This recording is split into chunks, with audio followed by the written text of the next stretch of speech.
Hello friends, स्वागत है आपका आपके अपने YouTube channel Saraswati English classes में। मैं समीर सिंह लेकर आया हूँ आज आपके लिए एलटी ग्रेड का ये सिलेबस है, जिसमें रविन्द्रनाथ टैगोर के गीतांजलि यानी इंग्लिश में इसे सॉन्ग ऑफरिंग्स कहते हैं। पोएम नंबर 11 है ये, लीव दिस चैंटिंग। हम स्टार्ट करते हैं बिना टाइम वेस्ट किए हुए इस पोएम को, लेकिन लाइन बाय लाइन एक्सप्लेनेशन के बजाय मैं सबसे पहले स्टार्ट करना चाहूँगा इस पोएम के कुछ इंपॉर्टेंट पॉइंट्स को, जिसमें पहले वर्सिफिकेशन को मैंने रखा हुआ है।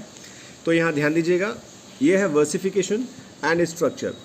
वर्सिफिकेशन का मतलब छंद, लय, ताल ऐसा कुछ होता है। आप स्क्रीनशॉट ले लीजिएगा, बहुत ज़्यादा बताने का कोई मतलब नहीं है, पर मोस्ट जो इंपॉर्टेंट पॉइंट है वो ये है कि ये फ्री वर्स है। Free verse in the sense कि इसमें कोई भी राइमिंग स्कीम नहीं है, कोई भी मीटर नहीं है। ये एक प्रकार से प्रोज है पर पोइट्री में। तो ये याद रखिएगा, जो मैंने इसको बोल्ड किया हुआ है वो थोड़ा ध्यान दीजिएगा, क्योंकि वो मोस्ट इंपॉर्टेंट है और मैक्सिमम एग्जाम्स में वो पूछे गए हैं। मैं मैक्सिमम एग्जाम की बात करूँ तो आप ये सोचोगे कि किस एग्जाम में है इस सिलेबस, तो यानी कि नेट उस एग्ज़ाम में है ये। कुछ एग्ज़ाम्स ऐसे हैं जो स्टेट करवाती है, स्टेट बोर्ड करवाती है। तो जो भी आपको ये बोल्ड लेटर में मिले उस पर थोड़ा ध्यान दीजिएगा आप। 11 लाइन्स की है ये, और ये भक्ति ट्रेडिशन से रिलेटेड है। नेक्स्ट जो है वो इंपॉर्टेंट पॉइंट्स मैं कवर करना चाहूँगा, ध्यान दीजिएगा एक एक पॉइंट्स को, बहुत इंपॉर्टेंट है ये पॉइंट्स। ये इंग्लिश वर्जन में जो है 1912 में पब्लिश हुआ था फर्स्ट टाइम। किया किसने था, ये एग्ज़ाम में पूछा गया था। इंडिया सोसाइटी ऑफ लंदन 1912 में ये पब्लिश हुआ था, ये याद रखिएगा। और सेकेंड एडिशन जो इंग्लिश वर्जन का ही सेकेंड एडिशन था वो 1913 में पब्लिश हुआ था, और पब्लिशर जो थे वो थे मैकमिलन एंड कंपनी। नेक्स्ट जो है वो ये है कि W.B. यीट्स, जिसके कारण इनको इंटरनेशनल फेम मिला। विलियम बटलर यीट्स महोदय जो थे उसके प्रीफेस या इंट्रोडक्शन देते हैं फर्स्ट एडिशन का। फर्स्ट एडिशन का मतलब है 1912 वाला एडिशन जो था, जो फर्स्ट इंग्लिश वर्जन था उसको, यानी कि जो एडिशन फर्स्ट था इंग्लिश का 1912 वाला, उसको इन्होंने प्रीफेस दिया है। और इनके इंट्रोडक्शन के कारण ही ये रेपुटेशन पाया इंटरनेशनली, जिससे लीड किए ये आगे चल करके नोबेल प्राइज़ लिटरेचर में 1930 में मिला इनको। और ये याद रखिएगा कि इंडिया के ये फर्स्ट एंड लास्ट अभी तक तो इंग्लिश लिटरेचर में पाने वाले ये अभी तक के इकलौते जो है वो प्राइज़ विनर हैं। 1913 में मिला था, 200 साल से ज़्यादा हो गया पर अभी तक किसी को नहीं मिला। W.B. यीट्स ने जो लिखा था इनके बारे में इंट्रोडक्शन में या प्रीफेस में, मैंने थोड़ा सा रखा हुआ यहाँ पे, और वो इसलिए रखना पड़ा क्योंकि इसमें एक इम्पॉर्टेंट लाइन थी जो पूछी गई थी UGC नेट में। वो थी ये, थोड़ा सा इधर करूँ मैं, तो ये है लिखा हुआ, stirred my blood as nothing has for years. तो जो रविन्द्रनाथ टैगोर ने लिखा है वो बहुत ही शानदार थी, सालों से ऐसा इनको कहीं नहीं मिला था। तो ये एक प्रकार से जो है इनका W.B. यीट्स का जो था वो रविन्द्रनाथ टैगोर को एक एट्रीब्यूशन था जो उन्होंने लिखा। तो ये याद रखिएगा, जो लाइंस मैंने यहाँ लिखी हुई है स्क्रीनशॉट ले लीजिएगा, ताकि आप एक बार रीड कर लीजिएगा, आपको समझ में आ जाएगा कि ये किसके लिए कहा गया है और किसे कहा गया है और किस बुक से रिलेट करके कहा गया है।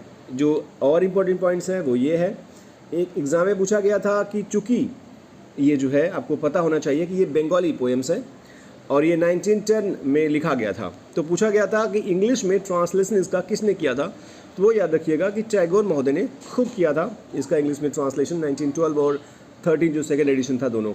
तो इसमें 157 सोनेट्स पोएम्स थे, सोनेट्स नहीं पोएम्स थे इसमें टोटल इस कलेक्शन में, जो गीतांजलि के नाम से, गीतांजलि बंगाली पब्लिकेशन में था लिखा हुआ नाम, और इसे इंग्लिश में सॉन्ग ऑफ ऑफरिंग कहा गया है।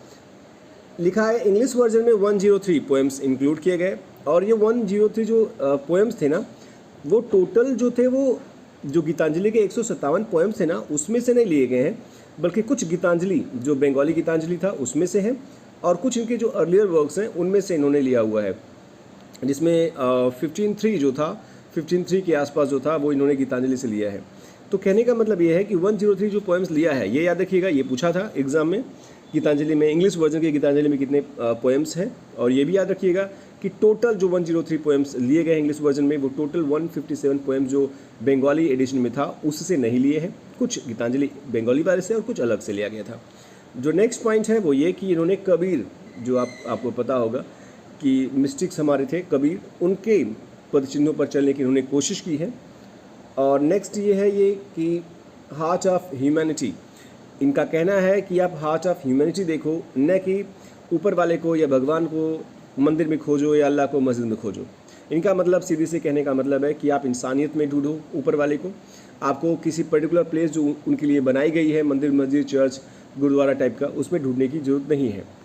और ये भी ध्यान दीजिएगा कि जो इंटायर कलेक्शन है, चूँकि मैं यहाँ पोएम बताने वाला हूँ, पर हम बात करते हैं गीतांजलि के इंटायर कलेक्शन की 103 पोएम की, वो डेडिकेटेड है गॉड को, गॉड के प्रति इनका डेडिकेशन यहाँ पर है। यानी कि ये दिखाते भी हैं कि हम आस्तिक हैं, लेकिन ये भी दिखाते हैं कि आस्तिकता जो है वो वास्तविकता से मैच करनी चाहिए।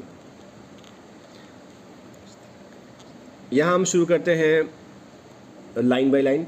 टोटल मैंने आपको बताया देयर आर 11 लाइन्स, तो आप बिल्कुल कंफ्यूज मत होइएगा, ये 11 लाइन्स हैं। पर ये 11 लाइन्स जो है ये टोटल पोइट्री के नहीं है, ये प्रोजिक पोइट्री है, यानी कि प्रोज से रिलेटेड पोइट्री है। ये है तो पोइट्री पर प्रोज की भाषा में लिखा हुआ है। आप अगर देखेंगे तो जैसे कि आपको पता होगा कि हर पोएम जो होती है, चाहे वो फर्स्ट हो, चाहे वो कुछ भी हो, चाहे यहाँ कॉमा लगे, फुल स्टॉप लगे, लगे ना लगे, लेकिन जो जैसे अगली जो सेंटेंस होती है, लाइन होती है ना, वो कैपिटल लेटर से लिखी जाती है, वो पोएम मानी जाती है। यहाँ पर जो है वो ऐसा कुछ नहीं है।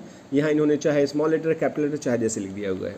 हम स्टार्ट करते हैं लाइन बाय लाइन। जल्दी मैं बोल रहा हूँ ताकि जल्दी ख़त्म हो जाए, क्योंकि वीडियो ज़्यादातर मेरा जो होता है लेंदी होता है, इसलिए मैं थोड़ा सा टाइम बचाना चाहता हूँ आपका भी। यहाँ लिखा है leave this chanting and singing and telling of beads. हाँ, इसके पहले मैं एक और चीज़ बताना चाहता हूँ। जो थीम्स है इसकी, थीम्स इनका है कि आडंबरपूर्ण जो पूजा होती है ना, उसकी आलोचना करते हैं ये, और गॉड का जो साक्षात्कार है, जो दर्शन है, वो जीवन से संघर्ष, जीवन के संघर्ष में होता है, न कि मंदिर मस्जिद में पूजा पाठ करने से होता है। तो कर्म में ईश्वर है, इनका ये कहनाम है, पूजा पाठ में नहीं है। ये थीम्स इनकी है। लाइन है leave this chanting and singing and telling of beads. ये किसको संबोधित करते हुए कहते हैं? चूँकि लास्ट में एपोस्ट्रोफी लिखा हुआ है, it means he is addressing someone. तो किसको एड्रेस कर रहे हैं? यहाँ एड्रेस जो बंदा कर रहा है, जो टैगोर कर रहे हैं, वो हम सबको कर रहे हैं, जो रीडर्स हैं इनके, जो पढ़ने वाले हैं। तो कहते हैं कि ये जो चैंटिंग है, जो मंत्रों का जाप करते हो, सिंगिंग जो गाते हो, इनके लिए भजन गाते हो, टेलिंग ऑफ बीट्स जो ये माला जपते हो, टेलिंग का मतलब जपना, जो बीट्स जपते हो, माला जपते हो, इसे छोड़ दो, ये मत करो। होम डज, देखिए एक और चीज़ जो है, ये डज है, और ये जो दाऊ दाई दाइन होता है ना, ये यू योर योर्स पढ़िएगा, आपको आसानी से समझ में आ जाएगा। बहुत डिफ़िकल्ट वर्ड इसमें इन्होंने नहीं रखा हुआ है, जैसे नॉर्मली वेस्टर्न जो राइटर्स होते हैं उनमें लिखा हुआ होता है। तो home does you worship in this lonely dark corner of a temple with doors all shut. आखिर पूजा किसकी करते हो, वो भी इस बंद दरवाजे वाले अंधेरे मंदिर के कोने में? तो किसकी पूजा करते हो तुम? विद लॉनली डार्क कॉर्नर में, इस टेम्पल के जहाँ दरवाजे तुम सब बंद कर दिए हो। ओपन दाइन आइज, यानी ओपन योर आइज, अपनी आंखें खोलो, एंड सी, और देखो, योर गॉड, तुम्हारा जो गॉड है ना, तुम्हारा का मतलब यहाँ पे है तुम जिस भी धर्म से रिलेटेड हो, तुम जिस भी धर्म से रिलेट करते हो, तुम्हारा जो भी गॉड है, तो तुम्हारा जो गॉड है is not before you, the means you, तुम्हारा गॉड तुम्हारे सामने नहीं है। आंखें खोलो अपनी, यानी यहाँ ये जो है वो बताते हैं कि तुम्हें चेतना की आवश्यकता है। ईश्वर को देखने के लिए दृष्टिकोण बदलो, नज़रिया बदलो। मंदिर में जा करके तुम आंखें खोल करके देखोगे, वो आंखें बंद ही माने जाएंगी, क्योंकि वहाँ तुम्हारे सामने कोई नहीं है। नेक्स्ट जो है 4th line, he is there. अब अगर भगवान वहाँ नहीं है जहाँ हम पूजा प्रार्थना कर रहे हैं, सजदा कर रहे हैं, तो है कहाँ आखिर? ही इज़ देयर, वह वहाँ है, ही मीन्स गॉड, वह वहाँ है। वेयर, जहाँ। टिलर, जो हार्ड वर्कर होते हैं, टिल का मतलब किसान होता है, जो खेती किसानी करता है, जो जोतता है। टिलिंग द हार्ड ग्राउंड, जो अपने सख्त ज़मीन को जो है वो टिल कर रहा है, खोद रहा है। तो वहाँ गॉड वहाँ है जहाँ किसान वो सख्त ज़मीन को जोत रहा है, और वहाँ है वेयर, वहाँ जहाँ पाथ मेकर जो है, जो रास्ता बनाने वाला है, जो निर्माता है पथ का, वो ब्रेकिंग स्टोन्स, जो पत्थर तोड़ रहा है। यानी कि यहाँ जो है ईश्वर श्रमिकों के साथ है, गरीबों के साथ है, मजदूरों के साथ है, कर्म में है ईश्वर। जहाँ जो कर्म करता है ईश्वर वहीं पाया जाता है। नेक्स्ट है he is with them, God जो है उनके साथ है, उन लोगों के साथ है। उन लोगों का मतलब कौन है? पाथ मेकर और टिलर की बात यहाँ कर रहा है। इन सन, सन में है, एंड शोवर, चाहे वो धूप हो चाहे बारिश हो। And his garment is covered with dust. His, यहाँ पूछा गया था एक एग्जाम में कि हिज कौन है, तो यहाँ पता होगा आपको कि हिज जो है वो गॉड है। गॉड का जो गारमेंट है ना, वो डस्ट से कवर्ड है। यानी कि गॉड जो है वो उन गरीबों के साथ, उन मजदूरों के साथ, उन किसानों के साथ होता है, चाहे वो धूप हो, बरसात हो, छाँव हो, यानी संघर्ष के किसी भी कड़ी में वो अपने किसानों, गरीबों या किसी भी जो छोटे से छोटे तबके होते हैं उनके साथ वो रहता है, उनके साथ भागीदारी करता है, उनके श्रम में। और भगवान का जो गारमेंट है, जो कपड़ा है, वो धूल से सना हुआ है। तो जो भी तुम्हें धूल से सना हुआ कहीं मिल जाए, समझ जाओ भगवान वहीं है। 6th जो लेसन है वो ये है, पुट ऑफ, उतार दो, thy your holy mantle, mantle means वस्त्र, होली मीन्स जो भी तुम साफ़ सुथरा कपड़ा पहने हो।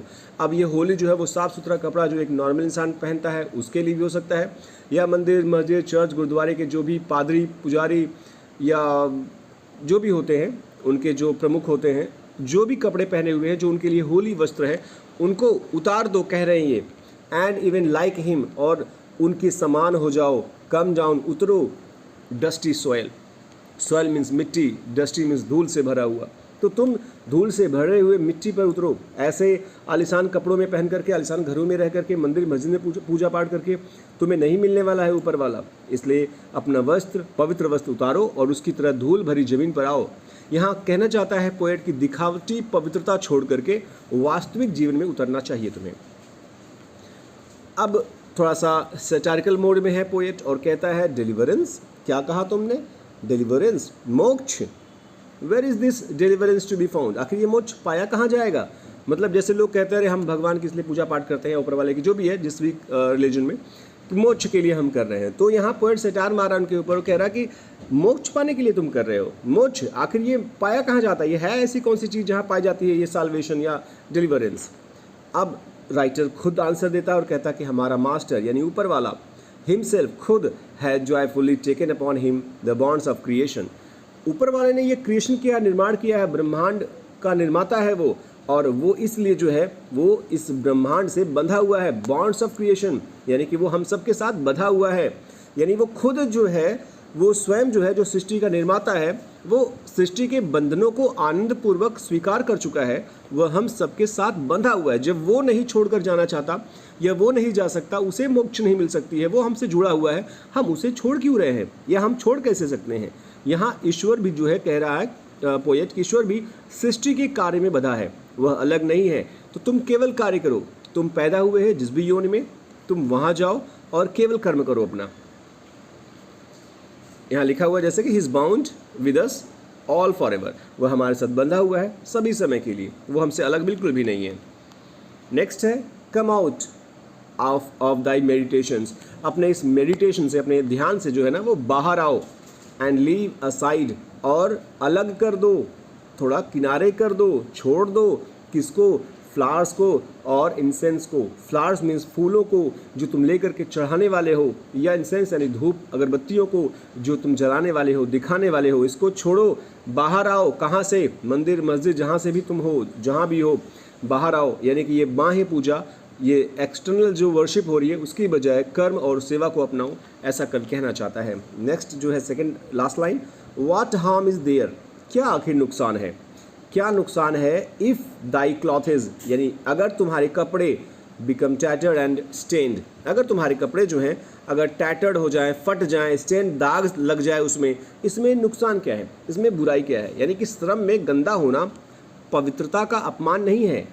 कभी कहना चाहता है कि अगर तुम श्रम करते हो, कर्म करते हो, तो गंदा होना स्वाभाविक है और इसमें किसी भी तरीके की होलीनेस का, पवित्रता का कोई अपमान नहीं है। लास्ट लाइन जो है वो कवि कहता है यहाँ पर, मीट हिम, मिलो उससे, एंड स्टैंड बाय हिम, उसके साथ खड़े रहो, इन टॉयल, उसके काम में, श्रम में, कर्म में, हार्ड वर्क में, एंड स्वीट, और पसीने में, बाय दाई ब्रो। दाई मतलब योर, ब्रो मतलब होता है यहाँ पर माथा, सर से है, ललाट से है, यानी उससे मिलो, उसके साथ श्रम और माथे के पसीने में खड़े रहो, जहाँ भी हो, जैसे भी हो, उसके साथ खड़े रहो। यानी यहाँ कहना चाहता है कि सच्चा ईश्वर जो है ना वो श्रम में है, सेवा में है। इस तरीके से ये पोएम खत्म होता है। कोई भी परेशानी हो आप कमेंट बॉक्स में कमेंट करके पूछ सकते हैं। मिलते हैं नेक्स्ट वीडियो के साथ, तब तक अपना ख्याल रखिएगा।